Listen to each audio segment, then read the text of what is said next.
Welcome to Sleepy Philosophy, where the greatest minds in history share their wisdom in gentle whispers designed to ease you into rest. Tonight, we embark on an extraordinary journey through one of the most brilliant, tormented, and ultimately triumphant minds in all of human thought. Before we begin, I would love to know where in the world you are listening from tonight. There is something deeply moving about imagining these ideas drifting across continents, settling into minds preparing for sleep, connecting us in the quiet hours when the world grows still. If you find peace in these explorations of wisdom, please consider subscribing to join our community of nighttime philosophers. Your presence here helps these gentle conversations reach others who seek understanding in the stillness of evening. Tonight's philosopher is unlike any we have encountered before. I must warn you that his story has a way of being unexpectedly captivating, weaving tragedy and genius, war and revelation, destruction and rebirth into a narrative that defies easy rest. Should you find yourself wide awake at the end, at least you will drift off with one of the most remarkable intellectual journeys in human history, resting softly in your mind. So settle in, let your breathing slow, and allow me to share with you the strange and wonderful life of Ludwig Wittgenstein. His final words, spoken on April 29, 1951, were these: "Tell them I have had a wonderful life." Consider for a moment the weight of that declaration. A wonderful life. These words came from a man who had watched 3 of his brothers die by their own hands before he turned 30. A man who had battled suicidal thoughts throughout his existence. A man who had given away one of the largest fortunes in Europe. Who had written philosophy in the trenches while artillery shells exploded around him. Who had spent years in self-imposed exile in a tiny cabin perched on a Norwegian mountainside accessible only by rowboat. A man who had claimed to solve all the problems of philosophy, only to spend the next 2 decades proving himself catastrophically wrong. Tell them I have had a wonderful life.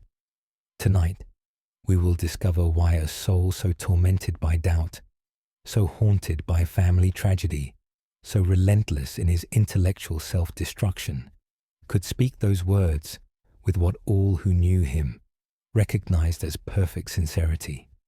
We will walk through the glittering palaces of fin de siècle Vienna, where 7 grand pianos filled rooms frequented by Brahms and Mahler.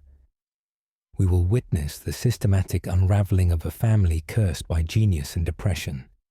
We will follow a young man from the drawing rooms of the wealthiest household in Austria to the blood-soaked trenches of the Eastern Front, where he wrote one of the most influential books in the history of human thought, while shells exploded around him.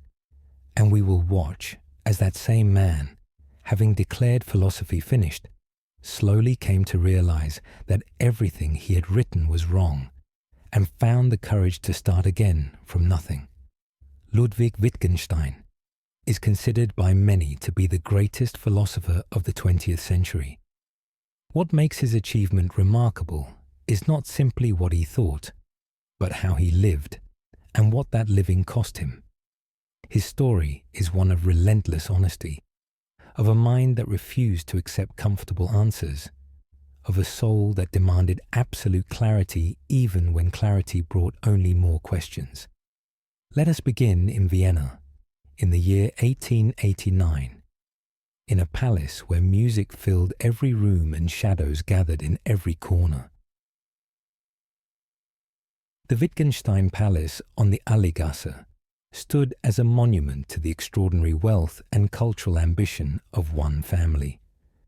Within its walls, 7 grand pianos occupied various rooms, their presence a testament to the obsessive musicality that ran through the family like a fever. The palace was not merely a home but a salon, a gathering place for the luminaries of Viennese cultural life during one of its most dynamic and creative periods. Johannes Brahms performed in its music rooms, Gustav Mahler conducted there. The painter, Gustav Klimt, was a regular visitor, as was the architect Adolf Loos and the satirist Karl Kraus. Bruno Walter, who would become one of the great conductors of the 20th century, described the atmosphere as one of all-pervading humanity and culture. At the center of this world stood Karl Wittgenstein, Ludwig's father, a man whose life embodied the ruthless energy and ambition of industrial capitalism at its most triumphant. Karl had run away from home as a rebellious youth, spent time in America, and returned to Vienna to build an empire in iron and steel. By the time of Ludwig's birth, he was one of the wealthiest men in the Austro-Hungarian Empire, a titan of industry whose influence shaped the economic landscape of Central Europe. Karl was a patron of the arts on a grand scale. He commissioned works from Auguste Rodin and financed the construction of the Vienna Secession Building, that remarkable exhibition hall whose golden dome still gleams above the city. When his daughter Margaret married, Karl commissioned Gustav Klimt to paint her portrait.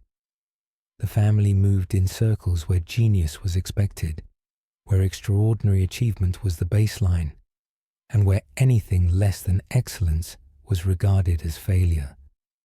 But Karl was also, by many accounts, a harsh and demanding patriarch. He did not send his sons to school, fearing they would acquire bad habits. Instead, they were educated at home, groomed to become captains of industry, expected to take their places in Karl's commercial empire. The household operated under a regime of intensity and expectation that left little room for weakness or deviation. Into this world, Ludwig was born on April 26, 1889, the youngest of 8 children. From his earliest years, he displayed the family gift for music. He possessed absolute pitch, that rare ability to identify or produce any musical note without reference to another. As a child, he could recognize minute variations in tuning that escaped ordinary ears. He learned to whistle lengthy and detailed musical passages with remarkable precision, and in his 30s would teach himself to play the clarinet. Music would remain vital to him throughout his life. He made frequent use of musical examples and metaphors in his philosophical writings, understanding perhaps that some truths can only be approached through harmony and rhythm, rather than through the cold precision of logical argument. But the palace of 7 pianos was also a house of shadows. The intensity that drove the Wittgenstein children toward achievement also drove some of them toward destruction. The extraordinary pressure to excel, the absence of ordinary schooling and its social outlets, the peculiar isolation of extreme wealth, all contributed to what would become a family tragedy of almost mythological proportions. Ludwig's mother, Leopoldine, was a woman of considerable musical accomplishment herself. She played piano to a remarkably high standard and had passed her gifts to her children. But she was also, by some accounts, anxious and insecure, unable to stand up to her domineering husband. The household atmosphere combined material abundance with emotional constraint, cultural richness with psychological pressure, in ways that would leave lasting marks on all who grew up within its walls. Young Ludwig watched and absorbed. He was a peculiar child, intense and serious, given to long silences and sudden outbursts of feeling. His older siblings seemed to inhabit a different world, one of musical prodigies and industrial ambitions that he observed from a certain distance. The youngest by a considerable margin, he occupied a unique position in the family constellation, able to witness without being fully caught up in the dramas that swirled around his older brothers and sisters. One brother in particular captured the family's hopes and fears. Hans, the eldest, was hailed as a musical prodigy of extraordinary gifts. At the age of 4, he could identify the Doppler effect in a passing siren as a quarter-tone drop in pitch. At 5, he began crying out in distress when 2 brass bands in a carnival played the same tune in different keys. The family imagined for him a future that would justify all their ambitions, a life of artistic achievement that would transform their industrial wealth into cultural immortality. But Hans would never fulfill those expectations, and his fate, along with those of 2 other brothers, would cast a shadow over Ludwig's entire existence. The first death came in May 1902, when Ludwig was 13 years old. His eldest brother Hans, the musical prodigy who had seemed destined for greatness, vanished from a boat in Chesapeake Bay. He had fled to America, running from his father's demands that he enter the family business, running from expectations he could not meet, running perhaps from something within himself that he could not name. His body was never recovered. Whether he fell or jumped, whether his death was accident or design, remained uncertain. But the family understood, even if they could not speak it openly, that Hans had taken his own life. 2 years later, in May 1904, Rudolf became the second brother to die by suicide. He was found in a Berlin bar, having poisoned himself with cyanide. He left behind a note that spoke of a perverted disposition, words that historians have interpreted as a reference to his homosexuality. In the Vienna of that era, in the Wittgenstein household, with its rigid expectations and relentless demands, Rudolf had found no way to live with who he was. The poison offered the only escape he could imagine. Ludwig was 15 when Rudolf died. He had now lost 2 brothers to suicide before reaching adulthood. The family absorbed these losses with the stoic reserve expected of their class, but the wounds ran deep. Ludwig himself would later speak of suicidal thoughts that plagued him throughout his life, dark impulses that he had to wrestle with constantly. When one family member dies by suicide, the risk for other family members increases significantly. When 2 die, the shadow lengthens further. Ludwig lived under that shadow for 62 years. The third brother to die was Kurt, and his death came during the Great War that would transform Ludwig's life and thought. In October 1918, as the Austro-Hungarian Empire collapsed, Kurt was commanding troops on the Italian front. His soldiers, exhausted and demoralized, deserted en masse, refusing to follow his orders. Rather than face the shame of this abandonment, Kurt shot himself. He was the third of Ludwig's 4 brothers to take his own life. Only Paul survived among the brothers. Paul was a concert pianist of considerable talent who had enlisted in the Austrian army at the war's outbreak. In 1914, during fighting on the Russian front, he was shot in the right elbow and his arm had to be amputated. A pianist without a right arm might have abandoned his calling, but Paul possessed the Wittgenstein determination in its most constructive form.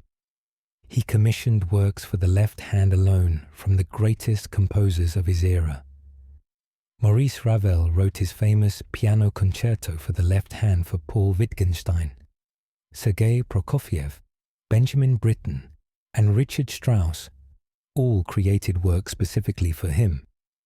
He became an internationally celebrated performer, transforming limitation into artistic triumph. Ludwig would carry the weight of his brother's deaths throughout his life. The fear of his own suicidal impulses, the awareness of the darkness that could descend without warning, the knowledge that the same forces that destroyed Hans, Rudolf, and Kurt flowed through his own veins. All of this shaped his character and his philosophy. He would later insist on confessing to friends and family members various sins and failings, driven by an obsession with moral and philosophical perfection that seemed designed to keep the darkness at bay through relentless self-examination.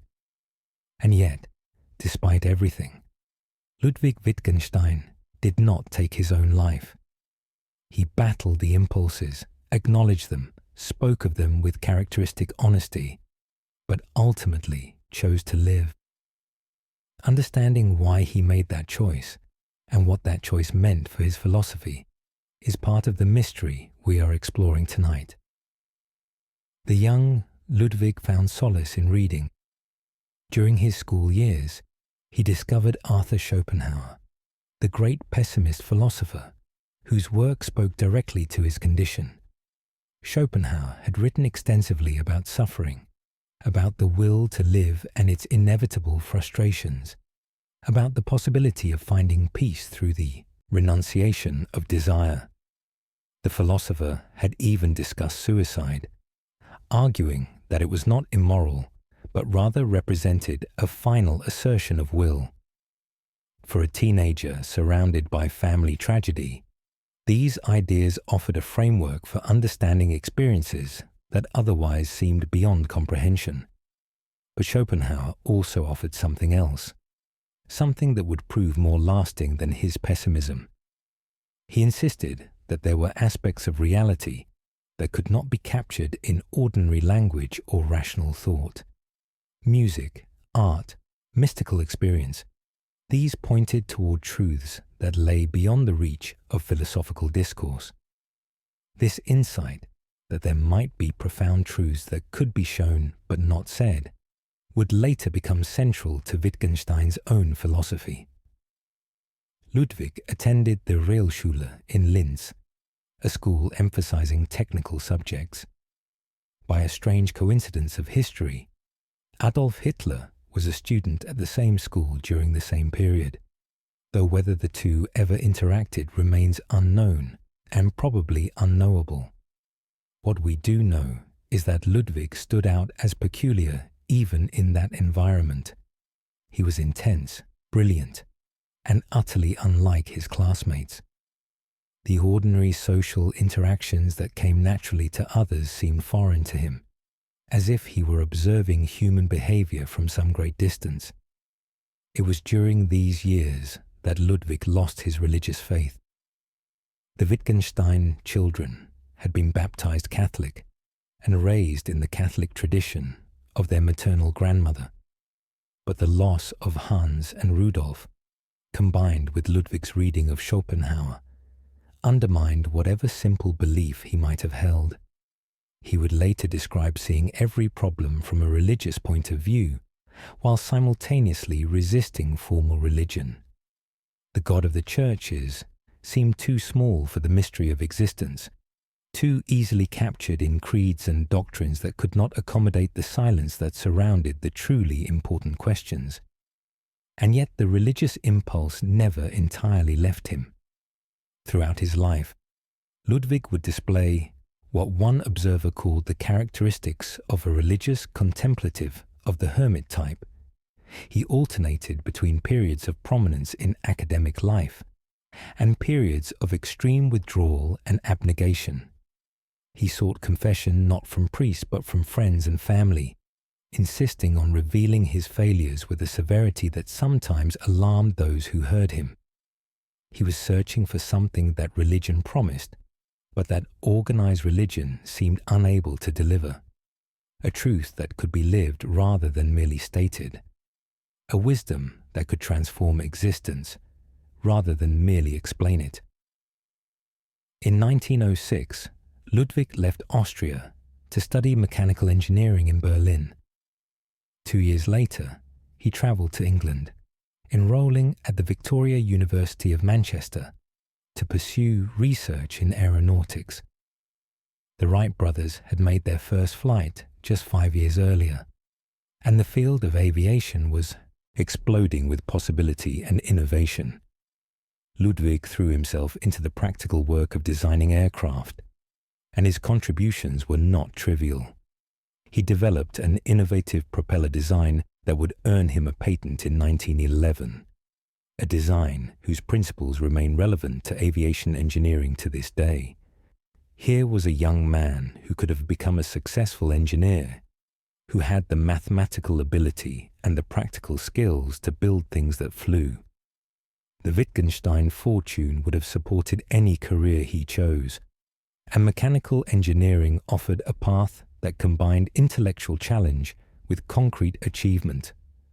Ludwig could have spent his life designing better engines, more efficient aircraft, machines that would transform transportation and warfare in the century to come.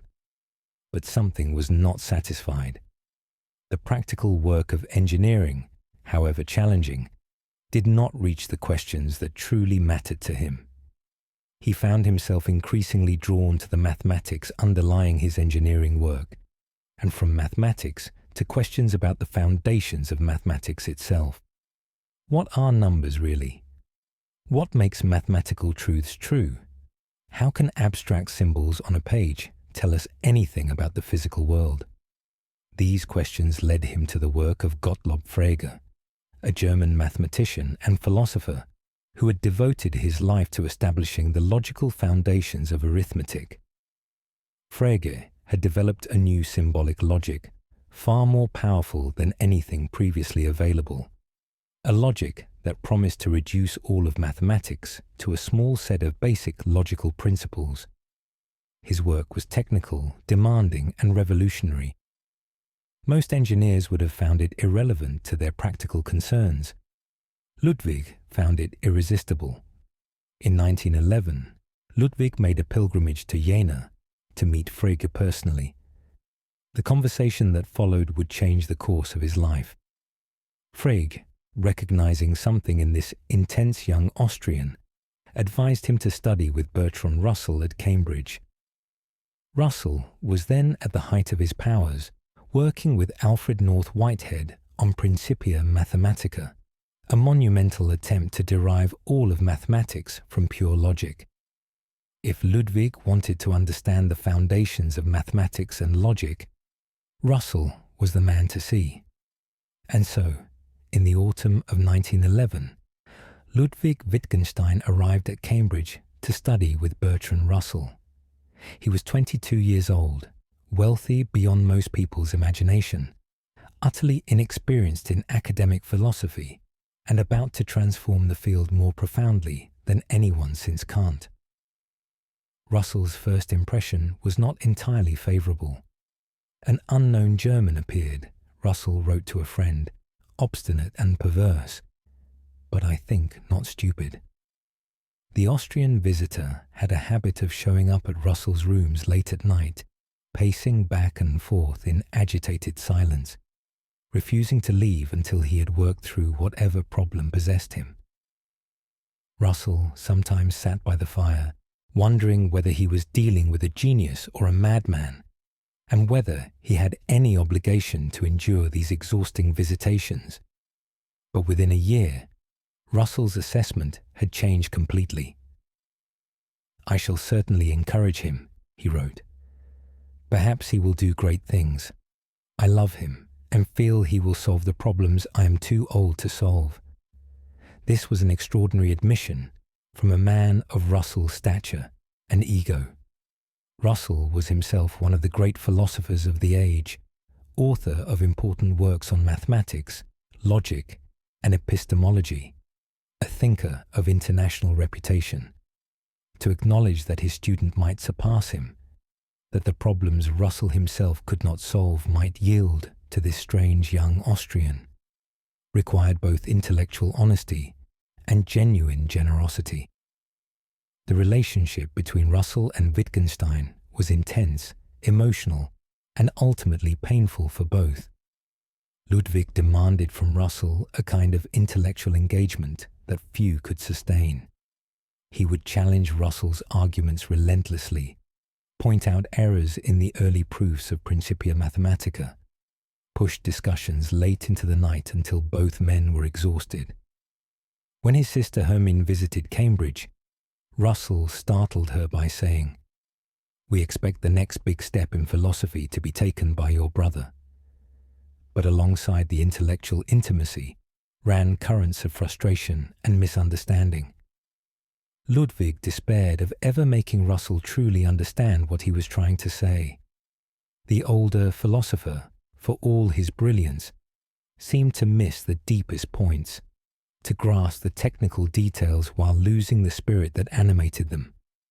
By 1913, Russell was writing to friends that Ludwig would be the one to solve the problems that Russell himself was too old to solve. The torch was passing, and both men felt the bittersweet quality of that passage. During these Cambridge years, Ludwig also formed what may have been the most important friendship of his life. David Pinsent was a mathematics student, a young man of gentle temperament and musical gifts who became Ludwig's closest companion. The two travelled together, played music together, shared the kind of easy intimacy that Ludwig found almost impossible with others. With Pinsent, the ferocious intensity that characterized Ludwig's philosophical work could relax into something approaching ordinary human warmth.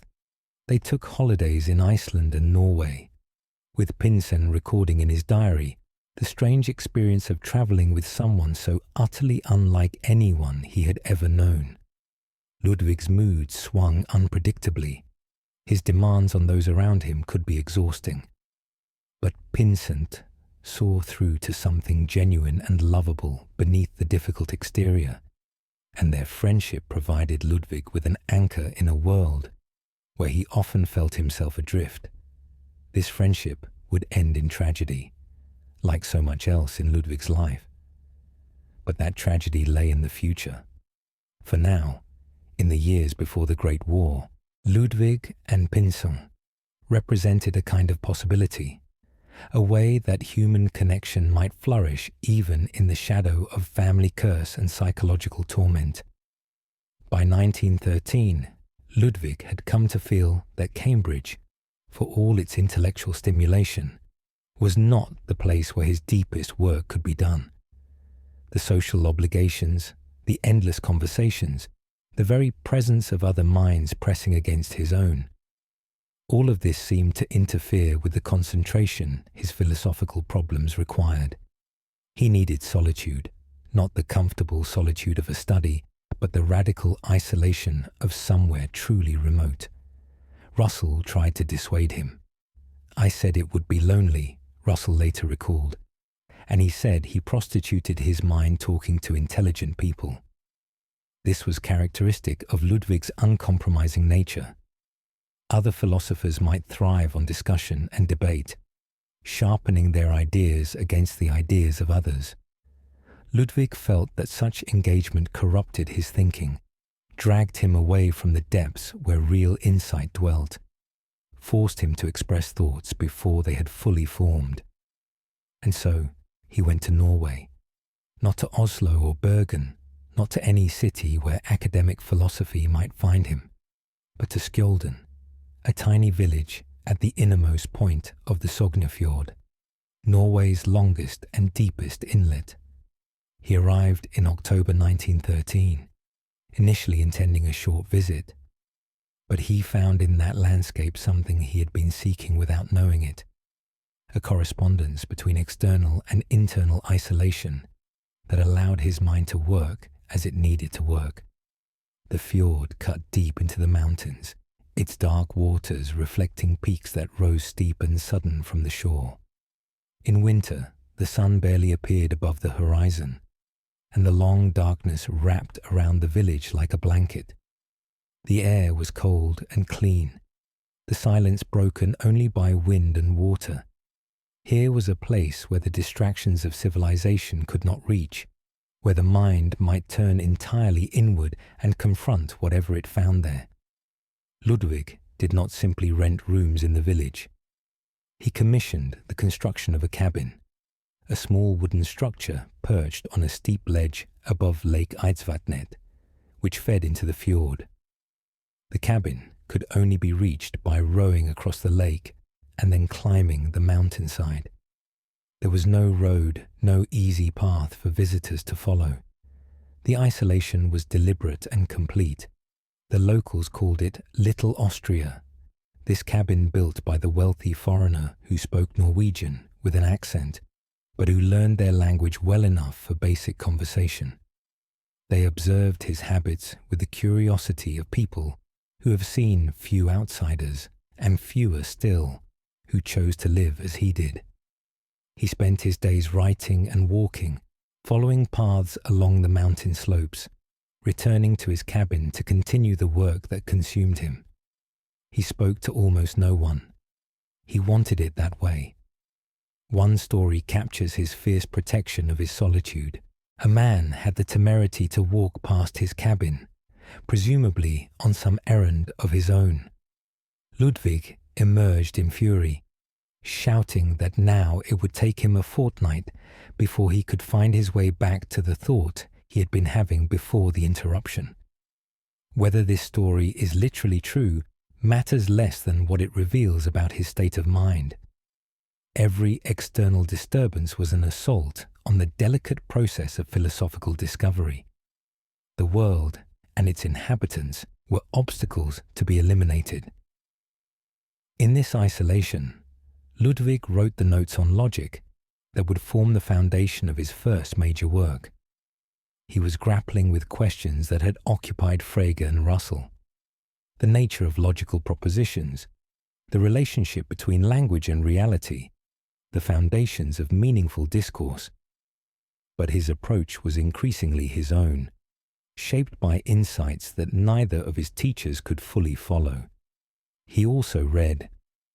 Among the books he studied during his Norwegian sojourns was the work of Søren Kierkegaard, the Danish philosopher, who had written about faith, despair, and the individual's relationship to the absolute.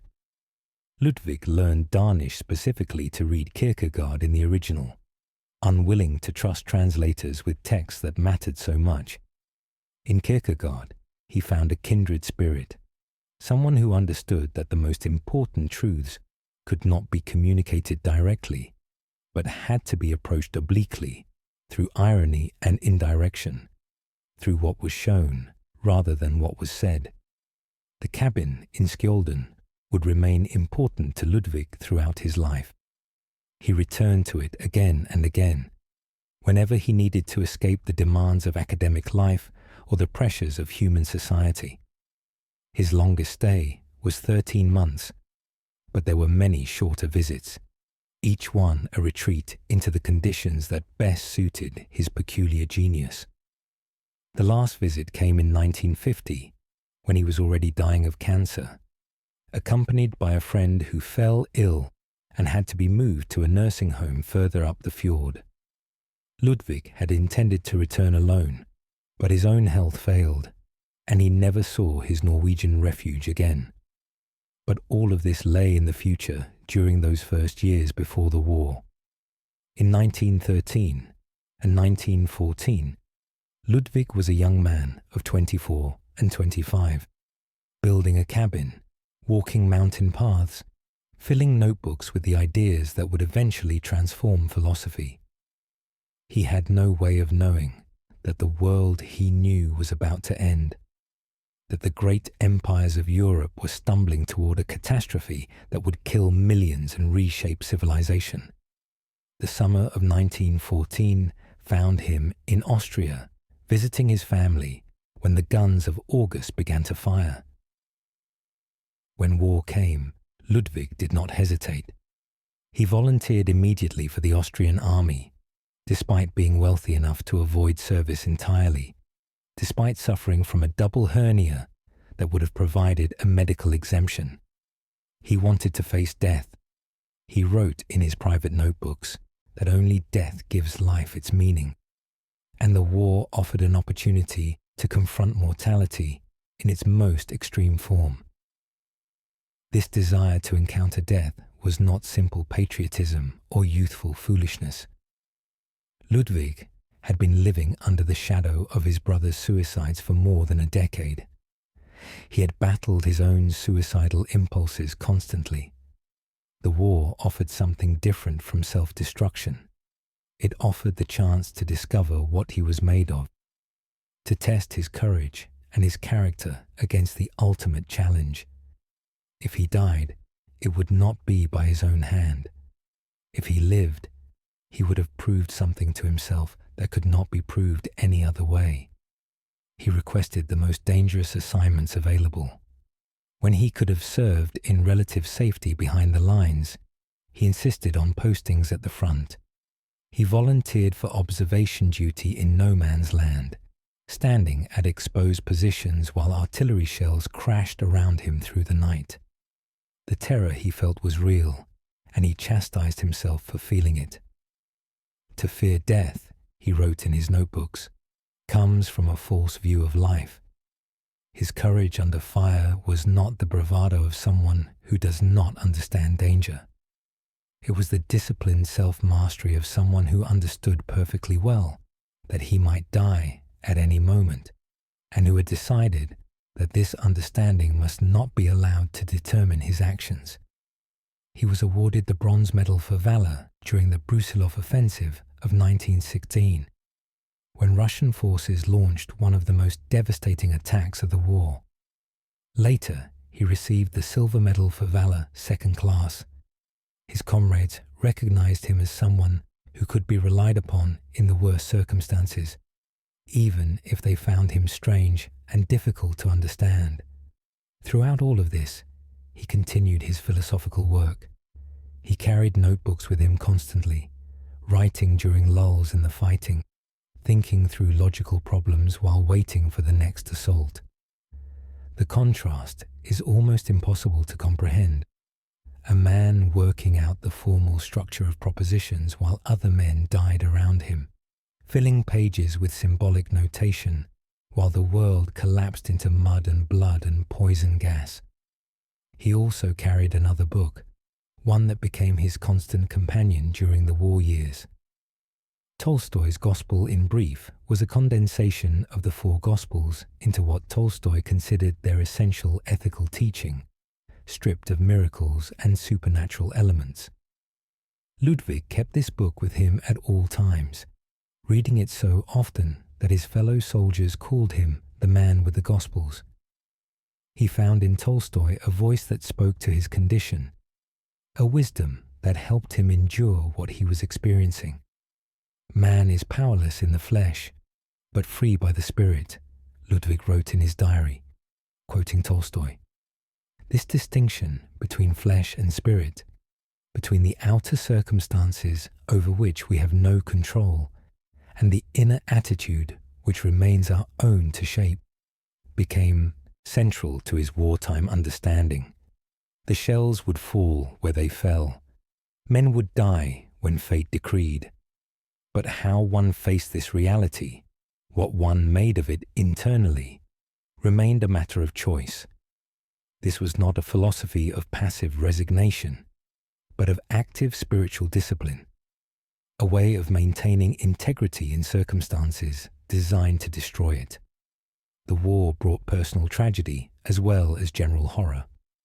In October 1918, Ludwig received word that his brother Kurt had shot himself after his troops deserted. 3 brothers now, all dead by their own hands. Ludwig was on the Italian front when this news reached him, still facing death daily, still carrying his notebooks and his Tolstoy. The accumulation of loss might have broken a weaker person. Ludwig absorbed it and continued. There was another death that struck him deeply, though in a different way. David Pinsent, his closest friend from the Cambridge years, had been deemed unsuitable for active military service and had instead trained as a test pilot, flying prototype aircraft at the Royal Aircraft Establishment in Farnborough. On May 8, 1918, the aircraft Pinsent was co-piloting broke apart in mid-air, killing both men aboard. His body was never recovered. When Ludwig finally completed the work he had been developing throughout the war, he dedicated it to Pinsent's memory. The Tractatus Logico-Philosophicus, that strange and beautiful book, bears the dedication. To the memory of my friend, David Hume Pinsent. It is a testament to a friendship that had meant everything to its author, a connection that had provided warmth and human comfort in a life otherwise marked by isolation and intensity. The war ended for Ludwig in November 1918, when Austrian forces collapsed on the Italian front and he was taken prisoner. He spent months in POW camps at Como and Cassino, and it was during this period of captivity that he completed the final manuscript of what would become the Tractatus. He had been working toward this book for years, through the isolation of Norway and the chaos of war, through the deaths of brothers and friends, through experiences that would have silenced most philosophers forever. Now, in the peculiar calm of a prison camp, he brought it all together into a work of 75 pages that claimed to solve every significant problem in philosophy. He mailed the manuscript to Russell from the camp, trusting that his former teacher would understand its importance and help bring it to publication. The relationship between the two men had grown strained during the war years. Russell had become a prominent pacifist, imprisoned for his anti-war activities, while Ludwig had been fighting on the other side. But the philosophical connection remained, and Russell would indeed play a crucial role in bringing the Tractatus to the world. When Ludwig finally returned to Vienna in August 1919, he was physically and mentally exhausted. He had faced death for 4 years and survived. He had watched the empire of his childhood collapse into fragments. He had lost brothers and friends, and he had written a book that he believed made further philosophical work unnecessary, at least for him. The problems that had tormented the greatest minds since antiquity had been dissolved, shown to arise from misunderstandings of the logic of language. What remained was silence. The Tractatus Logico-Philosophicus was published in German in 1921 and in English the following year, with an introduction by Bertrand Russell. The title, suggested by G. E. Moore, echoed Spinoza's Tractatus Theologico-Politicus, linking Ludwig's work to a great tradition of systematic philosophical treatises. But nothing about this book was traditional. Its structure, its style, its conclusions, all defied the conventions of academic philosophy. The book consists of 7 main propositions, numbered in a system that indicates logical dependence. Proposition 1 states simply, the world is everything that is the case. Proposition 1.1 elaborates, the world is the totality of facts, not of things. The numbered hierarchy continues throughout the text, with propositions 2.1 and 2.11 depending on proposition 2, and so on, creating a branching tree of assertions that builds toward the final climactic statements. What was Ludwig trying to say in this strange and austere work? At its heart lay what has come to be called the picture theory of language. The idea came to him, according to legend, while reading a newspaper account of a Paris court case in which model cars and pedestrians had been used to recreate an accident at a road junction. The models represented the real cars and people. Their arrangement in the courtroom pictured the arrangement of the actual accident. This use of one set of objects to represent another struck Ludwig with the force of revelation. Language, he argued, works in a similar way. A proposition is a logical picture of a fact. Just as the model cars in the courtroom shared a structural correspondence with the real vehicles in the accident, so a meaningful sentence shares a logical structure with the state of affairs it describes.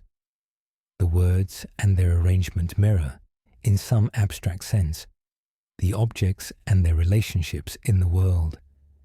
This might sound like a technical point of interest only to specialists in the philosophy of language, but Ludwig drew from it consequences that extended far beyond linguistics. If language must share a logical structure with what it describes, then there are limits to what language can meaningfully express. We can use words to picture facts about the world, but we cannot use words to picture the logical structure that makes such picturing possible. The relationship between language and reality is something that shows itself in every meaningful proposition, but it cannot itself be stated in a proposition. To say that the limits of my language mean the limits of my world is to recognize that certain questions, however urgently we might wish to ask them, cannot be formulated in meaningful language. We can ask about the arrangement of objects in space, the sequence of events in time, the causal relationships between phenomena. These are the kinds of facts that language can picture. But what about the questions that have preoccupied philosophers since antiquity? What is the meaning of life? What is the nature of the good? Is there a God? Does the self exist? These questions, Ludwig argued, are not difficult problems awaiting solution. They are attempts to say what can only be shown. Ethics, aesthetics, the mystical dimension of existence, all of these lie beyond the limits of meaningful discourse.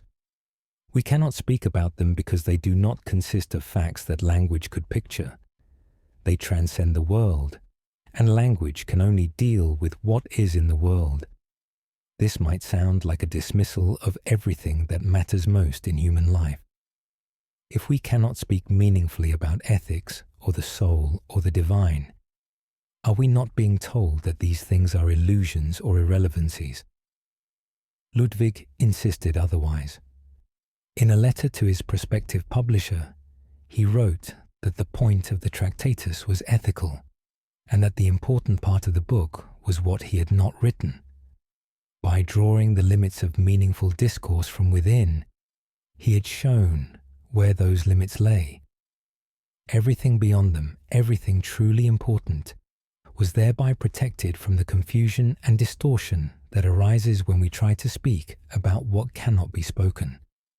What can be said at all can be said clearly, Ludwig wrote, and what we cannot talk about we must pass over in silence. This is not a counsel of despair, but of discipline. The mystical does not depend on our ability to articulate it. The ethical does not require philosophical justification. These dimensions of human existence are not problems to be solved, but realities to be lived. The philosopher's task is not to explain them, but to clear away the linguistic confusions that prevent us from seeing them clearly. The Tractatus ends with one of the most famous sentences in the history of philosophy. Whereof one cannot speak, thereof one must be silent. But just before this conclusion, Ludwig makes a startling admission. My propositions serve as elucidations in the following way. Anyone who understands me eventually recognizes them as nonsensical when he has used them as steps to climb up beyond them. He must, so to speak, throw away the ladder after he has climbed up on it. The book that claims to solve all the problems of philosophy thus declares itself to be, in some sense, nonsense. Its propositions do not picture facts in the world. They attempt to say what can only be shown. By the standards the Tractatus itself establishes, its own sentences are meaningless. Ludwig was aware of this paradox from the beginning. The Tractatus is a self-consuming artifact, a ladder meant to be discarded once the reader has climbed beyond the confusions of traditional philosophy. What remains when the ladder is thrown away? Silence, but not empty silence. The silence that follows genuine understanding. The silence that acknowledges the limits of what can be said, while remaining fully aware of all that lies beyond those limits. Ludwig had not denied the reality of ethics or aesthetics or the mystical. He had shown why these cannot be reduced to propositions and arguments, why they must be approached in some other way than through philosophical discourse. The reception of the Tractatus was mixed and often based on misunderstanding. The philosophers of the Vienna Circle, a group of logical positivists who met regularly in Vienna during the 1920s, embraced the book as a manifesto for their own program of eliminating metaphysics. They took Ludwig's claim that metaphysical statements are meaningless as a condemnation of all religious and ethical discourse, a charter for a purely scientific worldview. This interpretation missed entirely what Ludwig considered the point of his work. He wanted to protect the mystical from philosophical meddling, not to deny its existence. Russell's introduction to the English translation also disappointed Ludwig. Despite years of close collaboration, Russell had never fully grasped what his former student was trying to say. The introduction focused on the technical aspects of the logical theory, while missing the ethical and mystical dimensions that Ludwig considered essential. Ludwig complained bitterly, but allowed the introduction to be published rather than delay the book further. For Ludwig himself, the completion of the Tractatus brought a kind of peace. He had said what could be said. The problems of philosophy had been dissolved, shown to arise from misunderstandings of language that would not recur once those misunderstandings were exposed. There was nothing more for him to contribute to philosophy, no further work that needed doing. At the age of 32, having survived the deadliest war in human history, having written a book that would reshape modern philosophy, Ludwig Wittgenstein retired from academic life. What does one do after solving all the problems of philosophy? Ludwig's answer was to disappear. He returned to Vienna from the POW camps with his manuscript, but also with a desire to be rid of everything that connected him to his former life. His father had died in 1913, leaving Ludwig one of the wealthiest men in Europe. The fortune had grown during the war years, with investments in the United States and the Netherlands appreciating dramatically. Ludwig wanted none of it. In 1919 and 1920, he systematically gave away his entire inheritance to his siblings. He insisted that the money not be held in trust for him, not preserved against the possibility that he might someday want it back. His family thought he was ill, that the war had damaged him in ways that explained this bizarre behavior. They agreed to accept the fortune only after realizing that he was absolutely determined and would not be dissuaded. His sister Hermine said that Ludwig, working as an elementary school teacher, was like using a precision instrument to open crates. But that is precisely what he proposed to do. He enrolled in a teacher training college in Vienna, and upon completing his certification, took positions in a series of remote Austrian villages. Here was the heir to one of the great industrial fortunes of Central Europe, living in poverty in rural schoolhouses, teaching arithmetic and spelling to the children of peasant farmers. The teaching years were difficult for everyone involved. Ludwig had unrealistic expectations of his students and little patience with those who could not meet them. He was particularly interested in mathematics and found it almost impossible to understand why concepts that seemed obvious to him remained opaque to children who lacked his extraordinary gifts. His disciplinary methods were severe, involving corporal punishment that was common for the era, but administered by Ludwig with an intensity that frightened parents and children alike. The villagers regarded him with suspicion. This strange, intense man who lived simply and spoke oddly, who demanded more of their children than any teacher they had known, who seemed to belong to some other world entirely. What was he doing among them? Ludwig achieved good results with students who were attuned to his methods, especially boys who showed aptitude for mathematics. But for the average child, his teaching was an ordeal to be endured. The crisis came in April 1926. Ludwig struck an 11-year-old boy on the head, and the child collapsed. The boy's father attempted to have Ludwig arrested. Though he was cleared of misconduct, Ludwig resigned his position immediately. He had failed as a teacher. The precision instrument had indeed been used to open crates, and the results had been damaging for all involved. He returned to Vienna in a state of psychological collapse, contemplating the monastic life as a possible escape from a world in which he seemed unable to function. He inquired about the requirements for joining a religious order and was advised that he would not find what he sought in monastic discipline. The abbot or superior who interviewed him recognized that Ludwig's spiritual needs were too idiosyncratic, too intensely personal, to be satisfied by the communal life of a monastery. Instead, Ludwig found an outlet for his perfectionism in architecture. His sister Margaret was building a new house in Vienna, and she invited Ludwig to work with the architect Paul Engelmann on the design. What began as collaboration became obsession. Ludwig threw himself into every detail of the construction, spending a full year on work that might normally have taken weeks. He designed door handles and radiators, window frames and heating systems, bringing to domestic architecture the same relentless attention he had brought to logical notation. Late in the project, Ludwig became convinced that the ceiling in one of the rooms was too low. At enormous inconvenience and expense, he insisted that it be raised by 3 centimeters. The builders thought he was mad. His sister and the other architect were exasperated, but Ludwig would not yield. Those 3 centimeters made all the difference, he believed, and the house could not be complete until the correction was made. The house Wittgenstein still stands in Vienna, now housing the Bulgarian Cultural Institute.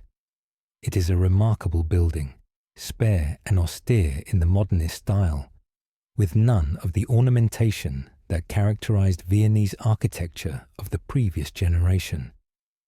Every proportion has been considered, every detail resolved. It represents Ludwig's only completed architectural project, a 3-dimensional proof that his obsession with precision could produce something beautiful as well as exhausting.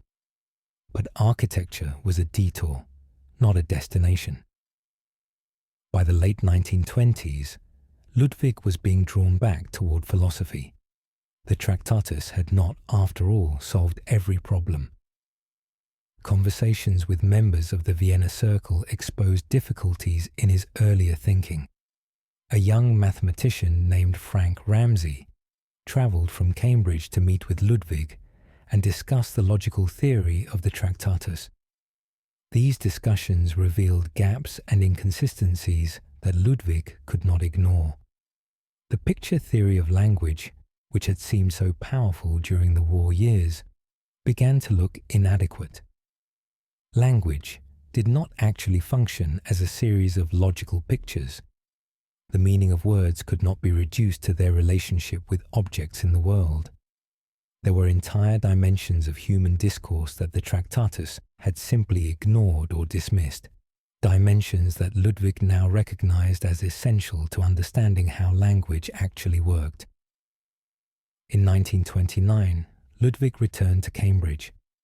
He was 40 years old, had been away from academic philosophy for a decade, and was about to begin the work that would occupy the rest of his life. The Tractatus had been a ladder to climb beyond confusion, but now the ladder itself had to be examined, criticized, and eventually discarded. Ludwig Wittgenstein was about to destroy his own masterpiece. The Cambridge to which Ludwig returned in 1929 was eager to reclaim him. The Tractatus had established his reputation as one of the most original thinkers of the century, and the university was prepared to overlook the absence of formal qualifications that would normally be required for an academic position. His doctoral examination became one of the most absurd events in Cambridge history.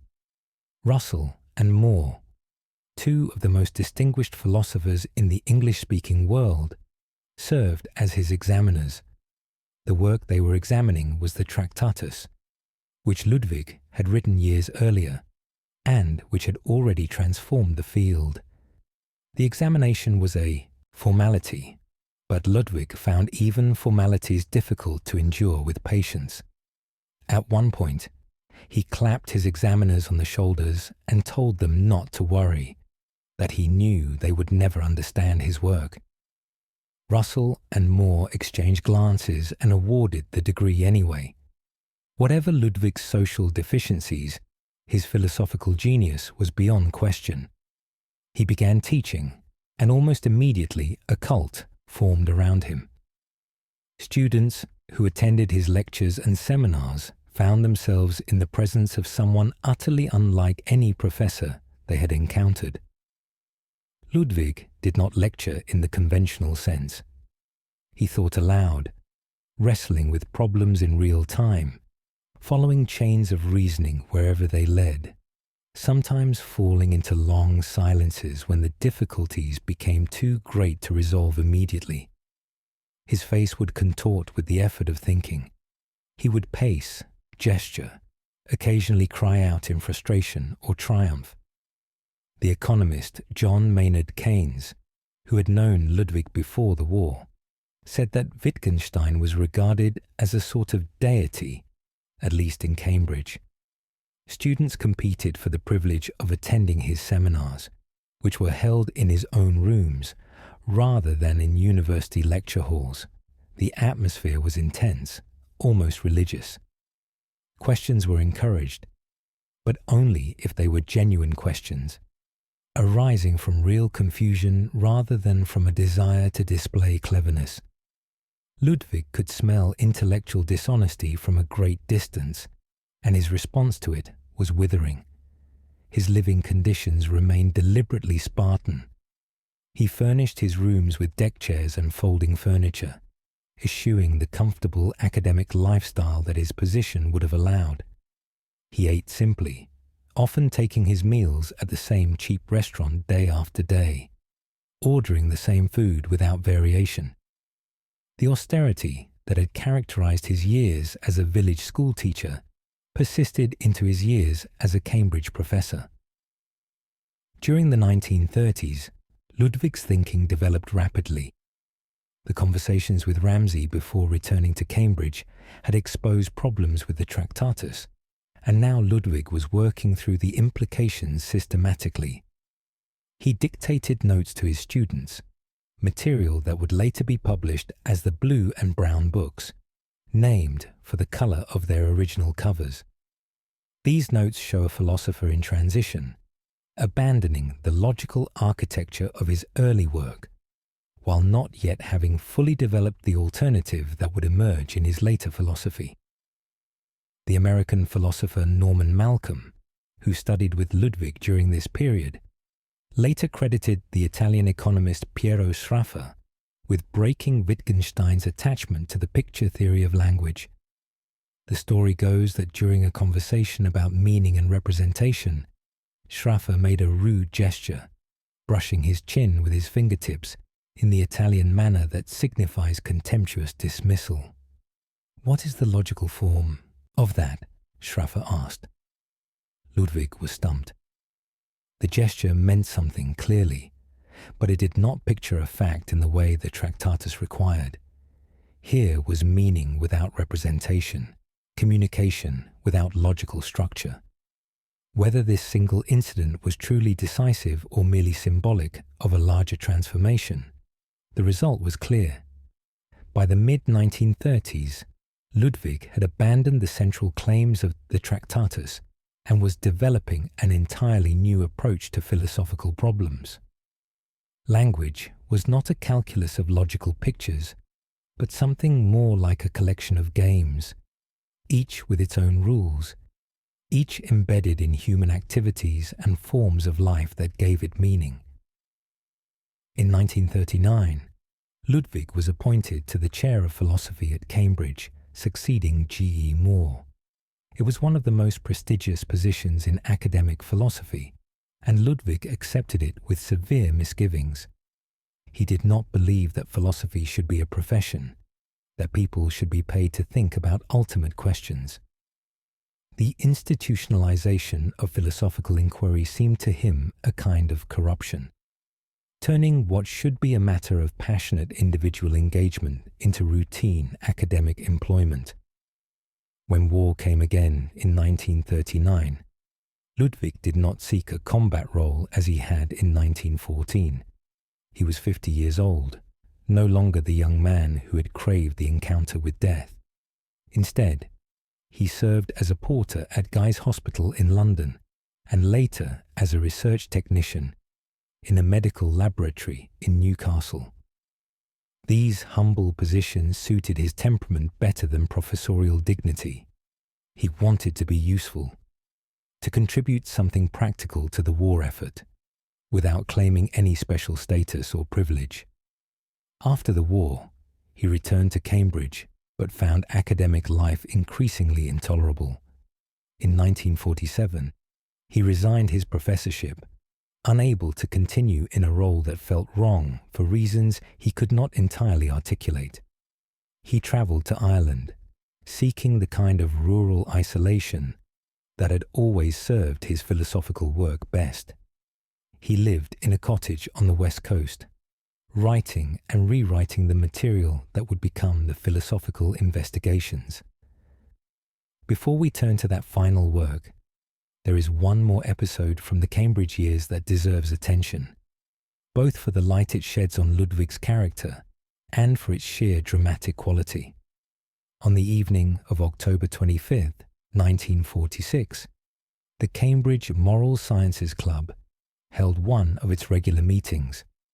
This was a discussion group for philosophers and philosophy students, meeting weekly during term to hear papers and engage in debate. The guest speaker that evening was Karl Popper, a philosopher from the London School of Economics, who had come to Cambridge to present a paper entitled "Are There Philosophical Problems?" The title was carefully chosen to provoke. Ludwig had long argued that there were no genuine philosophical problems, only puzzles arising from misunderstandings of language. Dissolve the linguistic confusions and the puzzles disappear. Popper disagreed fundamentally. He believed that philosophy addressed real problems about knowledge, reality, and human existence, problems that could not be dismissed as mere linguistic muddles. The room was crowded that evening. Perhaps 30 students and professors had gathered in a set of rooms in King's College, the same building where Isaac Newton had once lived. A fire burned in the fireplace, and the atmosphere was charged with anticipation.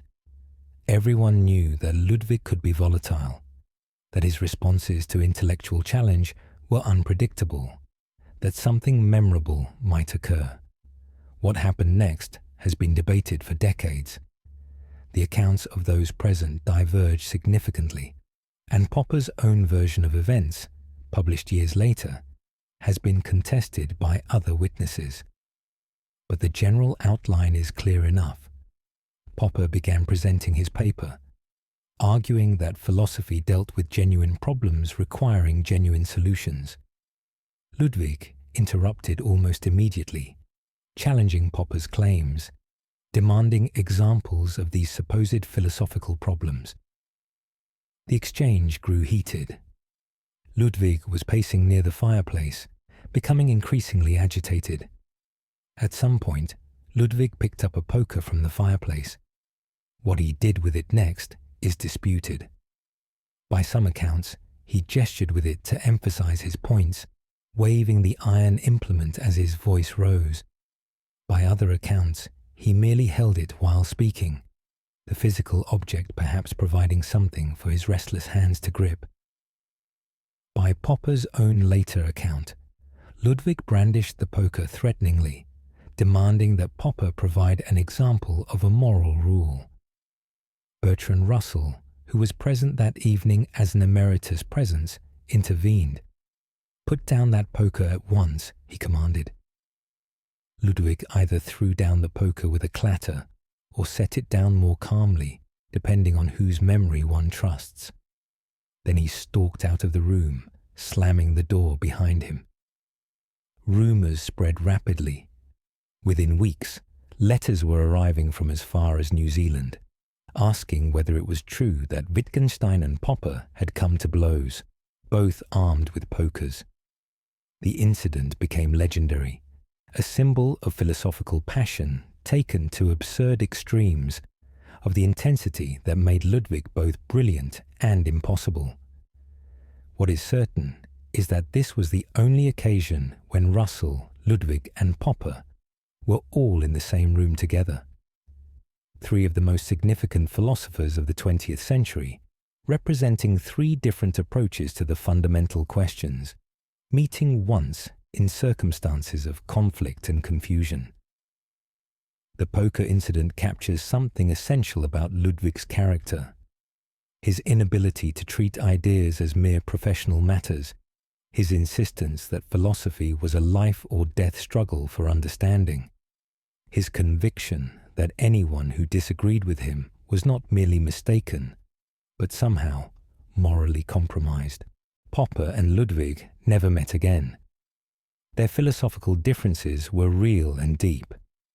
Popper believed in objective truth, in the progress of human knowledge, in the possibility of rational discourse about ethical and political questions. Ludwig believed that these formulations misunderstood the nature of language and thought, that the very attempt to articulate such positions led inevitably into confusion. The poker incident did not resolve their disagreement. It merely dramatized it, giving concrete form to an intellectual conflict that would continue long after both men were dead. The book that Ludwig had been writing and rewriting since his return to Cambridge in 1929 would not be published during his lifetime. He prepared a final manuscript in 1945, intending to submit it for publication, but withdrew it at the last moment. The work was not yet right. It might never be right. He authorized its posthumous publication, acknowledging that he had done what he could, but feeling that the results were inadequate to the problems he had tried to address. The Philosophical Investigations appeared in 1953, 2 years after Ludwig's death. It became, by common consent, one of the most important philosophical works of the 20th century. A 1999 survey of American philosophy professors ranked it the most significant philosophy book of the past 100 years, the one crossover masterpiece that appealed across diverse specializations and orientations. The young man, who had claimed to solve all philosophical problems, had returned to those problems and transformed them utterly. The contrast with the Tractatus could hardly be more striking. Where the earlier book was systematic and hierarchical, built from numbered propositions in logical order, the Investigations is fragmentary and exploratory, consisting of numbered remarks that circle around problems without resolving them definitively. Where the Tractatus proclaims certainty, the Investigations cultivates wonder and perplexity. Where the young Ludwig had tried to draw the limits of language with geometric precision, the older Ludwig shows how language proliferates endlessly, taking forms that no single theory could anticipate. The book begins with a quotation from Augustine's Confessions, describing how the infant Augustine learned to speak by observing adults naming objects. Here is a picture of language that seems obvious and natural. Words are names for things, and learning language means learning which names go with which things. Point to a table and say table. Point to a chair and say chair. Eventually the child grasps the system and can use words to refer to objects in the world. Ludwig spends much of the Investigations dismantling this picture. It captures something about how some words work some of the time, but it cannot account for the vast variety of ways we actually use language. What object does the word but name? Or the word perhaps? Or the word ouch? These words do meaningful work in our discourse, but they do not function by pointing to things. The naming model, which seems so natural, turns out to be a special case of something far more various and complicated. In place of the picture theory, Ludwig offers the concept of language games. A language game is a simplified model of how some aspect of language actually functions, an example meant to illuminate by isolating a particular kind of linguistic activity. The term is not meant to suggest that language is frivolous or unserious. Rather, it draws attention to the way that words get their meaning from their role in rule-governed activities, just as chess pieces get their significance from the rules of chess. Consider a builder and an assistant working together on a construction project. The builder calls out slab, and the assistant brings a slab. The builder calls out block, and the assistant brings a block. This is a complete language game, Ludwig suggests, a form of linguistic activity that is intelligible on its own terms without requiring any deeper philosophical analysis. The words function as signals within an activity. Their meaning is their use in that activity. Now expand the example. Add more words, more activities, more context. The builder might use the word slab in different ways, ordering a slab, describing a slab, teaching someone what a slab is, making a joke about slabs. Each of these uses constitutes a different language game, and the word slab means something slightly different in each context. There is no single essence of the word that remains constant across all uses. There is only the family of uses related to each other by overlapping similarities, but not by a common core.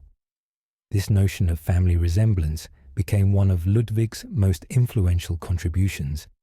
Consider the word game. What do all games have in common? Some games involve competition, others do not. Some games have winners and losers, others are purely cooperative. Some games require physical skill, others require only thought, others are entirely matters of chance. We look for a common essence and find only a complicated network of similarities overlapping and crisscrossing. The concept of game cannot be defined by necessary and sufficient conditions. It is what Ludwig calls an open concept, one that can be extended to new cases by analogy without sharp boundaries determining what falls inside and outside its scope. This is not a defect of language, but one of its essential features. We do not need rigid definitions to use words meaningfully. We need only the ability to recognize family resemblances and to apply concepts in ways that others can follow. The philosophical implications are profound. Traditional philosophy had assumed that the job of analysis was to find the hidden essence of concepts, to discover what all instances of justice or truth or knowledge have in common. Ludwig suggests that this search is often misguided. There may be no common essence. There may be only families of related uses, held together by resemblance rather than by identity. This leads to what may be the most famous slogan of Ludwig's later philosophy. The meaning of a word is its use in the language. Meaning is not a mental entity that accompanies our words. It is not a relationship between words and objects. It is the role that words play in our shared activities, the games we play with them, the forms of life in which they are embedded. Forms of life is another key concept that emerges in the investigations. Language games do not exist in isolation. They are woven into the broader patterns of human activity, the ways we live together, work together, celebrate and mourn together. To understand a word, you must understand the form of life in which it has its home. You cannot understand the language game of promising without understanding the social practices within which promising plays a role, the expectations and obligations that promising creates, the ways that broken promises damage relationships and communities. This embeddedness of language in life means that philosophical problems cannot be solved by pure logical analysis. They require attention to how words actually function in real human contexts. Philosophy becomes, in Ludwig's famous image, a battle against the bewitchment of our intelligence by means of language. We are constantly tempted to misunderstand our own concepts, to take figures of speech literally, to assume that because we can form a grammatical sentence, we must be expressing a coherent thought. The philosopher's task is to expose these misunderstandings, to show how language has led us astray, and to lead us back to the rough ground of actual usage. One of the most discussed sections of the investigations concerns the possibility of a private language. Can there be a language that only one person could understand? A language whose words refer to private mental experiences that no one else could access? Ludwig argues that such a language is impossible, not merely in practice but in principle. Consider what would be required to establish meaning for a word in a private language. Suppose I feel a certain sensation and decide to call it S. Each time the sensation recurs, I note it by writing S in my diary. But how do I know that I am applying the word consistently? How do I know that what I call S today is the same kind of thing I called S yesterday? In a public language, others can correct my usage, can point out when I am using a word incorrectly. In a private language, there is no external check. Whatever seems right to me will be right, which means there is no genuine distinction between seeming right and being right. And without that distinction, there is no genuine meaning. The beetle in the box thought experiment illustrates the point vividly. Suppose everyone has a box containing something they call a beetle. No one can look into anyone else's box. Everyone says they know what a beetle is because they have looked in their own box. In such a situation, what is in the box becomes irrelevant to the meaning of the word beetle. The word gets its meaning from its public use, from the language game in which it functions, not from any private experience of box contents. This is not to say that private experiences do not exist, or that they do not matter. Ludwig is not denying that I feel pain or that my pain is my own.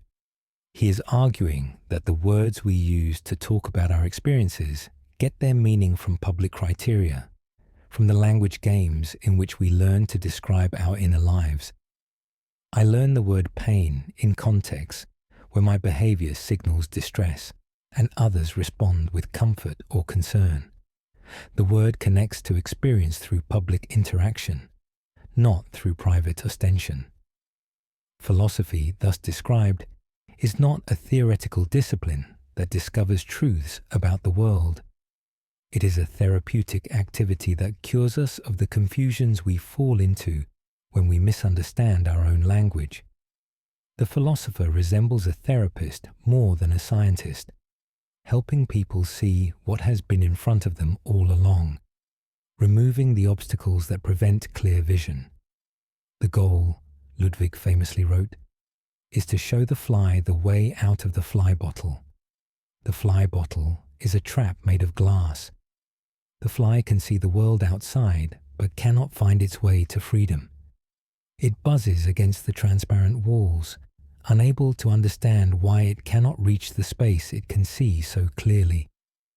The philosopher's task is to guide the fly toward the opening through which it entered, to show that the problem is not how to get through the glass, but how to find the way that has been open all along.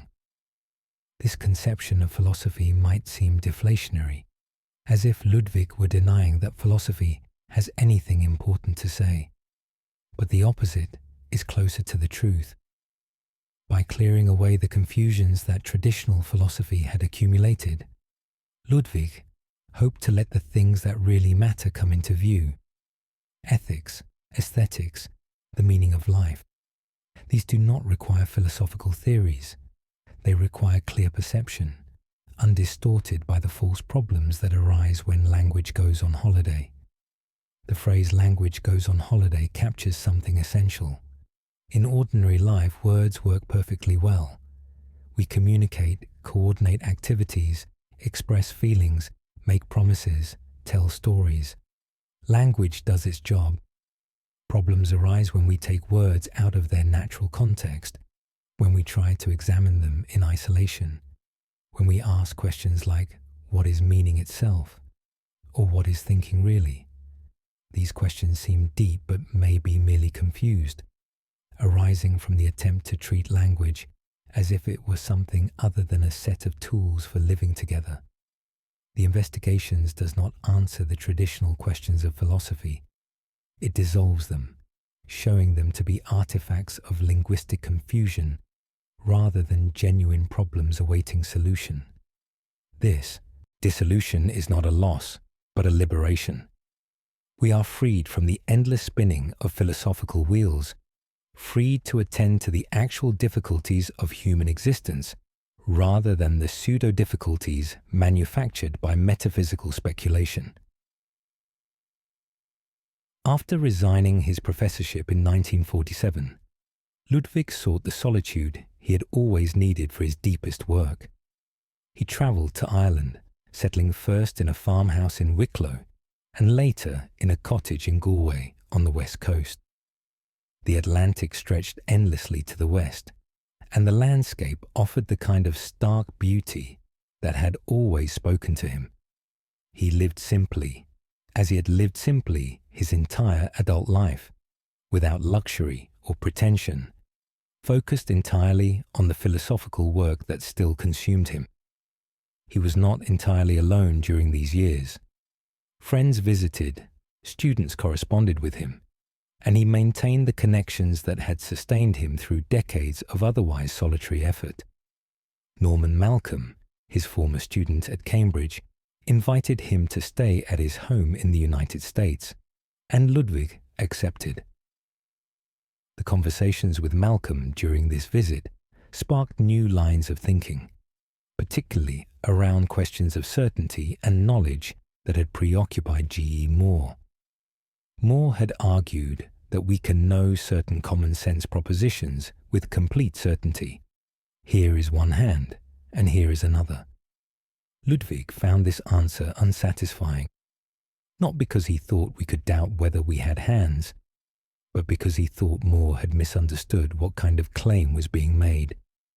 To say that I have two hands is not to report the conclusion of an investigation, but to express a framework within which investigation becomes possible. It is more like the riverbed that supports the flow of water than like a stone that has been placed deliberately in the stream. This insight led to the work that would be published posthumously as On Certainty. The manuscript was written during the last months of Ludwig's life, a final burst of philosophical activity from a mind that refused to stop working, even as the body failed. The questions it addresses are deceptively simple. How do we know that the earth existed before we were born? How do we know that we are not dreaming? How do we know anything at all?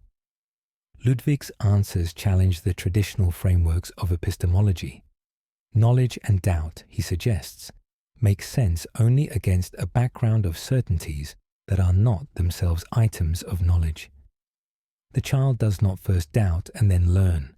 The child first trusts, and from that trust develops the capacity for doubt.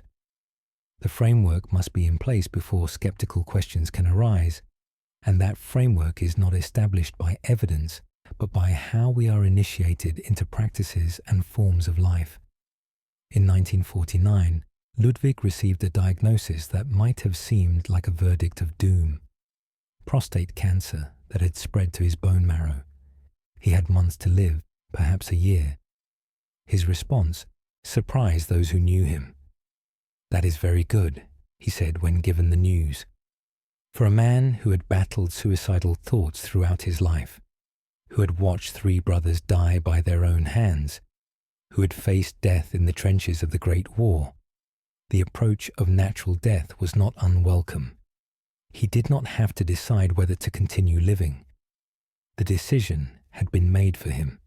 He spent his remaining time as he had spent so much of his life, writing philosophy, visiting friends, thinking about the problems that had occupied him for 40 years. He moved between Vienna, Oxford, and Cambridge, staying with people who cared for him, continuing to work despite increasing weakness. In the final weeks, he settled at the home of his doctor, Edward Bevan, in Cambridge. It was where he would die. His friends came to say goodbye. Elizabeth Anscombe, who would become the principal translator and editor of his posthumous works, was among them. So were Yorick Smithies and Maurice Drury, former students who had remained close to him over the years. At Ludwig's own request, a Catholic priest, Conrad Pepler, was also present. Ludwig's relationship with Christianity had been complex throughout his life, a kind of religious sensibility without formal belief, a gravitating toward the sacred without acceptance of doctrine. But he wanted, at the end, the rituals of the faith in which he had been baptized. The visitors arrived too late. By the time they reached Cambridge, Ludwig had slipped into unconsciousness from which he would not awaken. But before losing consciousness, he had spoken to Mrs. Bevan, his doctor's wife, and had given her a message to relay to his friends. "Tell them I have had a wonderful life." These words, delivered on April 29, 1951, just 3 days after his 62nd birthday, have puzzled everyone who has heard them. By most measures, Ludwig's life had not been wonderful. It had been marked by tragedy, isolation, psychological torment, and relentless self-criticism. His family had been decimated by suicide. His personal relationships had been difficult and often painful. His philosophical work had brought him fame but not satisfaction, since he was never confident that he had truly succeeded in saying what he meant. And yet the words rang true to those who heard them. Philippa Foot, the philosopher, reflected on Ludwig's deathbed statement in her book, Natural Goodness. She wrote that his words teach us not to be too ready to speak of every good life as a happy life. Ludwig surely did not have a happy life, being too tormented and self-critical for that. But what he said was true because of the things he had done with rare passion and genius, and especially on account of his philosophy. Joy, Foot suggested, is of the essence of a good life, but it is compatible with prolonged suffering. Ludwig had known joy, the joy of philosophical discovery, the joy of music and friendship, the joy of his own strange life, as he once put it. This joy was not the same as contentment or pleasure. It was something deeper, more connected to the fundamental exercise of his powers, to the sense that he was doing what he was meant to do, struggling with questions that mattered, living in accordance with his own demanding standards. He was given a Catholic burial in Cambridge. The grave can still be visited in the Ascension Parish Burial Ground, a simple marker for one of the most significant philosophers who ever lived. His writings continued to appear in the years after his death, as editors worked through the vast collection of notebooks, manuscripts, and typescripts he had left behind. Each publication revealed new facets of his thinking, new questions he had considered, new approaches to problems that remained unresolved. What remains of Ludwig Wittgenstein's philosophy? How does his work speak to us today in a world so different from fin de siècle Vienna or post-war Cambridge? The influence has been enormous and various. The Tractatus helped inspire logical positivism, though Ludwig himself rejected that movement's interpretation of his work. The philosophical investigations transformed the practice of philosophy, turning attention from abstract systems to the actual functioning of language in human life. His insights about rule-following, private language, and the nature of meaning continue to generate scholarly debate and creative application across disciplines. Beyond academic philosophy, Ludwig's ideas have touched literature, art, architecture, and even film. Writers have found in his aphoristic style a model for a different kind of philosophical prose, one that shows rather than argues, that invites contemplation rather than demanding assent. Artists have responded to his insistence that some truths can only be shown, that the most important things lie beyond what language can capture. Architects have seen in the house Wittgenstein a demonstration of philosophical principles made concrete, of the possibility that ideas might shape space and light, as well as words and sentences. But perhaps the deepest legacy is more personal than professional. Ludwig's life demonstrates what it means to pursue truth with absolute seriousness, to refuse comfortable answers, to maintain intellectual honesty, even when that honesty requires destroying your own earlier work. He showed that philosophy is not a career, but a calling, not a body of doctrines, but a way of living with questions that may never be answered. The courage required to recognize that you have been fundamentally wrong, that the achievement for which you are most celebrated was actually mistaken in its essential claims, is rare in any field. Scientists make breakthroughs and then spend their careers defending them against revision. Artists establish styles and then repeat those styles throughout their productive lives.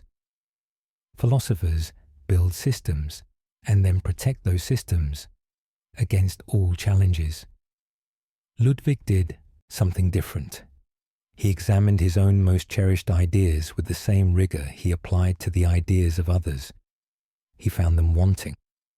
And rather than hide this discovery or explain it away, he began again from the beginning, building a new philosophy that contradicted almost everything he had said before.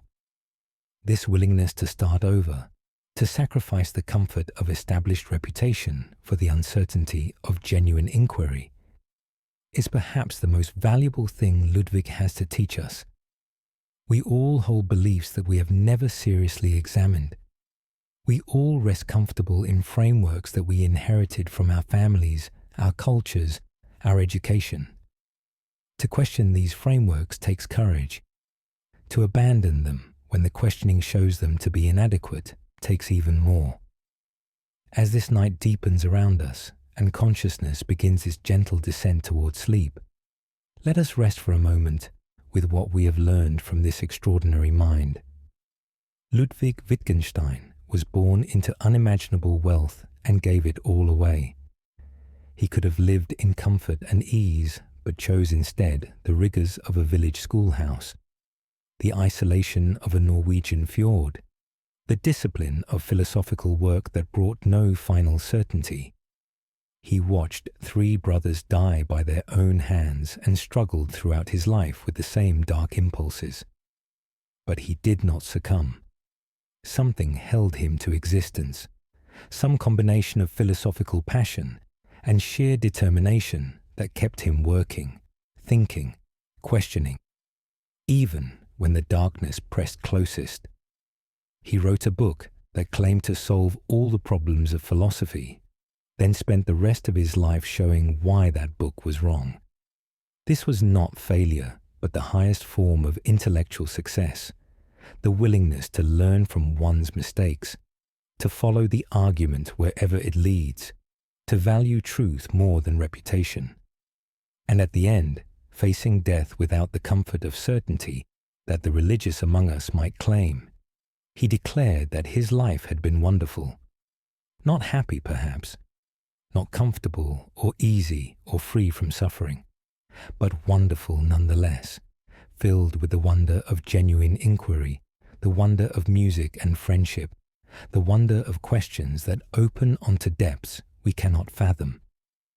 Tonight, as you settle into sleep, you participate in a mystery that language cannot fully capture. The transition from waking to dreaming, the disappearance of the self into unconsciousness, the strange theatre of images that plays behind closed eyes. All of this lies beyond what our words can adequately describe. Ludwig would understand. He knew that the most important things are not matters for philosophical theory, but for lived experience.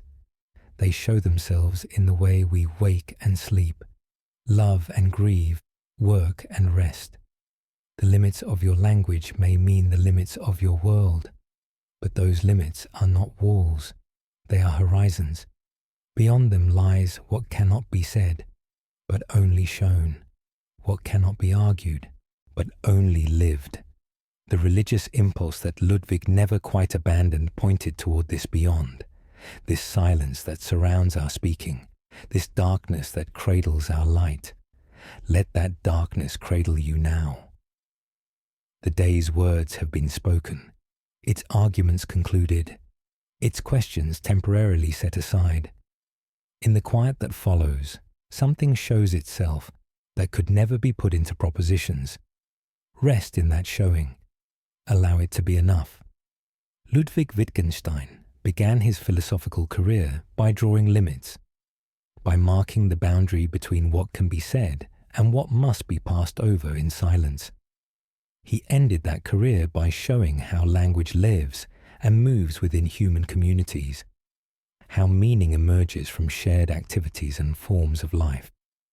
Both insights point toward the same truth, that we are embedded in something larger than ourselves, something that sustains our speaking and our silence alike. Whether we call this language or community or form of life or something for which no word is adequate, it holds us even when we cannot hold it in thought. Tonight, let yourself be held. The great conversation about meaning and truth and how we should live continues, as it has continued since human beings first wondered at the strangeness of existence. Your own wondering, however modest, adds something to that conversation. Your own questions, however private, participate in the inquiry that Ludwig pursued with such extraordinary dedication. Tell them I have had a wonderful life. May the wonder that Ludwig found in his strange and difficult journey be available to you as well. May the questions that keep philosophers awake bring you peace instead of restlessness. May the silence beyond language be a friend to your sleeping mind. Rest well, fellow wanderer in the fly bottle. The way out is always closer than we think.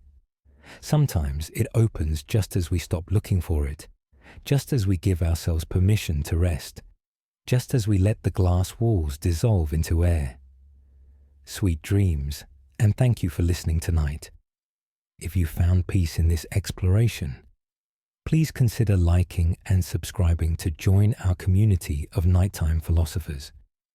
Your presence helps these gentle conversations reach others who seek understanding in the stillness of evening.